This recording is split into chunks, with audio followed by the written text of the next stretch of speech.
மத்தியில் ஆட்சி மாற்றம் ஏற்பட்டால்தான் இந்தியாவில் மாநில சுயாட்சி காப்பாற்றப்படும் என்று முதலமைச்சர் மு க ஸ்டாலின் தெரிவித்துள்ளார்.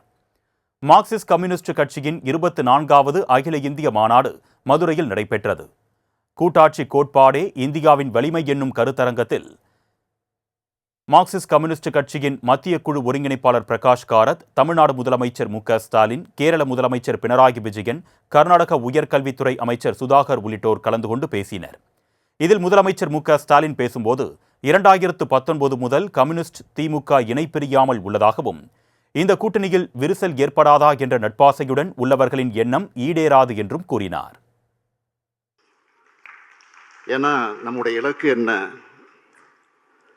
நம்ம யாரை எதிர்க்கணும், எதுக்காக எதிர்க்கணும், தீர்க்கமான முடிவோடு இயங்கிட்டு இருக்கிறோம். தமிழ்நாட்டில் உள்ள இந்த கூட்டணியில் விரிசல் ஏற்படாதா என்ற நப்பாசையோடு சில வெளிநபர்கள் தொடர்ந்து செயல்பட்டுக்கிட்டு இருக்கிறாங்க. அவங்களோட எண்ணம் நிச்சயம் ஈடேறாது. இங்க இருக்கக்கூடிய யாரும் அதை கிடந்துட மாட்டோம்.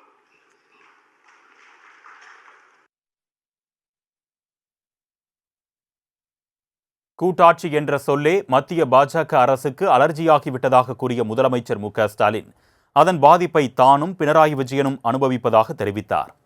பிரதமர் மோடியின் ஆட்சி மாநில சுயாட்சி, மாநில மொழிகள் மற்றும் பண்பாடுகளை சிதைக்கும் ஆட்சியாக உள்ளதாகவும், இந்தியாவில் ஒற்றை ஆட்சி தன்மை கொண்ட பாசிச ஆட்சி நடைபெற்று வருவதாகவும் முதலமைச்சர் மு க ஸ்டாலின் கடுமையாக சாடினார்.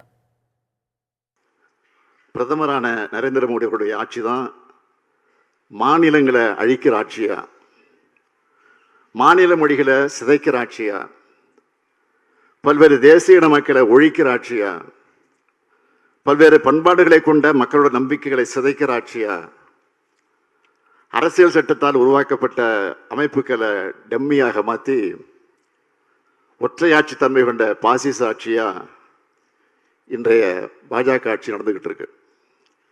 ஒரே நாடு, ஒரே மதம், ஒரே மொழி, ஒரே உணவு, ஒரே தேர்தல், ஒரே தேர்வு, ஒரே பண்பாடு என்ற ஒற்றைத்தன்மை ஒரு கட்சியின் ஆட்சியா முதல் அமைஞ்சு ஒரே ஒரு தனி மனிதரின் அதிகாரத்தை குவிக்கத்தான் அது பயன்படும்.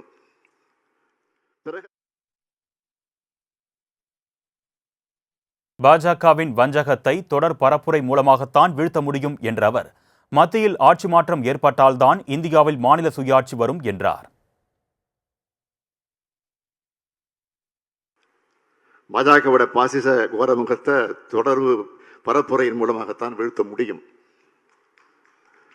எல்லாத்துக்கும் மேல மக்கள் நலன்தான் முக்கியம் என்ற அந்த புள்ளியில நாம ஒன்னா இருக்கணும். ஏன்னா ஒன்றியத்தில் ஆட்சி மாற்றம் ஏற்பட்டால் மட்டும்தான் இந்தியாவில் சுயாட்சி காப்பாற்றப்படும்.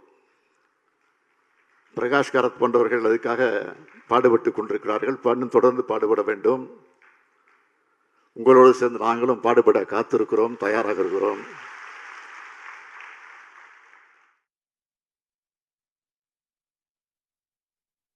மாநில உரிமைகளை பறிப்பதாக பிரதமர் மோடிக்கு நேரடியாக பல்வேறு கேள்விகளை எழுப்பிய மு க ஸ்டாலின், எதிர்க்கட்சி ஆளும் மாநிலங்களுக்கு மத்திய அரசு நிதி தர மறுப்பதாகவும், சிறப்பு திட்டங்களை அறிவிப்பதில்லை என்றும் மத்திய அரசின் மீது குற்றம் சாட்டினார். மேலும் எதிர்க்கட்சி ஆளும் மாநிலங்களில் ஆளுநர்களை கொண்டு இடையூறு ஏற்படுத்துவதாகவும், அவர்களை முழு நேர அரசியல்வாதிகளாக செயல்படுத்துவதாகவும் பாஜகவினை விமர்சனம் செய்தார். தொகுதி மறுசீரமைப்பின் பேரில் மாநிலங்களை சிதைப்பதாக கூறிய முதலமைச்சர், அதற்காக கூட்டுக்குழுவினை உருவாக்கியதாகவும், அவர்களின் கேள்விக்கு பிரதமர் பதில் சொல்லவில்லை என்றும் கூறினார். மக்களுக்கு எதிரான பாஜகவின் முடிவில்தான் கூட்டாட்சி மலரும் என்றும், இணைந்து போராடி பாசிசத்தை வீழ்த்துவோம் என்றும் முதலமைச்சர் மு க ஸ்டாலின் சூளுரைத்தார்.